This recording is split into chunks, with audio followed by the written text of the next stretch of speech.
preparations are being finalized for the 51st Dayton Airshow. The 2025 Dayton Airshow is back with high-flying acts and, of course, the return of the highly anticipated U.S. Air Force Thunderbirds. All eyes will be on the skies this weekend.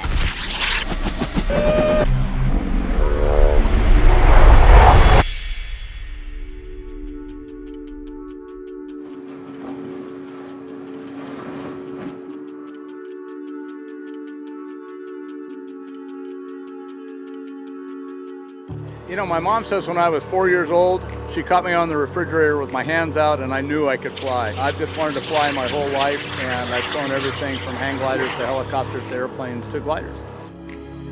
I was, as a kid, drawn to airplanes. I went to my first air show when I was 12, but I wasn't really exposed to aviation until I went to college, and I actually got my real exposure skydiving.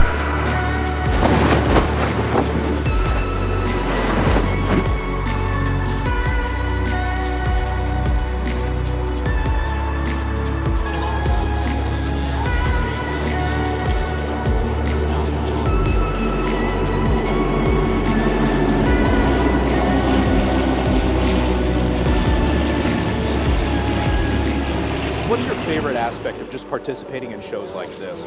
You know, it's just great to come out to places like Dayton, meet all the people, walk the flight line, talk to people, sign some autographs, and try to amaze the kids and get kids excited about this sort of thing. I was inspired at air shows as a kid. My dad took me to the airport and stuff, and he flew little airplanes on the side. This is my chance to get back. So I try and inspire kids and motivate kids now, like other people did for me when I was a kid. These aircraft, both the Cobra and the Huey, were used in the Vietnam era. They were used all through the Cold War and then up into the 1990s.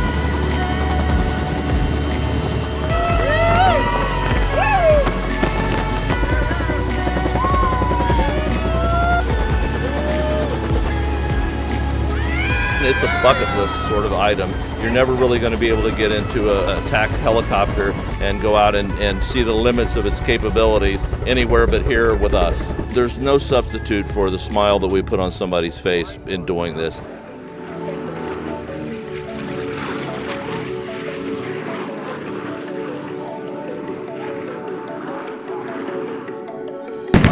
Memory was actually being a kid helping out at Airshow. We volunteered to work security. One of the Thunderbird crew chiefs took us over, put a ladder on an aircraft, and let us climb up as a kid and look inside. 14 years later, I was an instructor in the Air Force, and those jets came in as part of our fleet.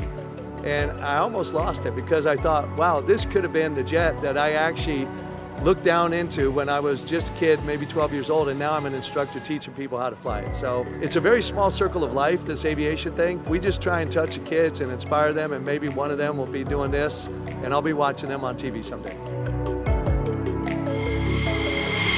To be back in Dayton, Ohio, you know, the birthplace of aviation, what's that like feeling? There's so much history here in Dayton, Ohio. And to be part of an elite team like the Thunderbirds and be able to represent the aviation world, it's really an honor to be a part of it.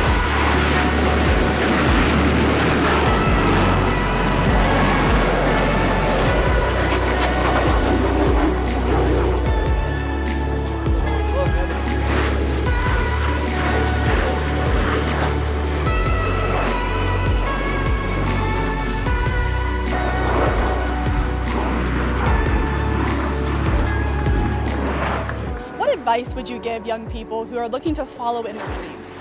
I would say find something that you're passionate about, work towards your goals to pursue that, but the biggest part is to make sure you're having fun while you're doing stuff.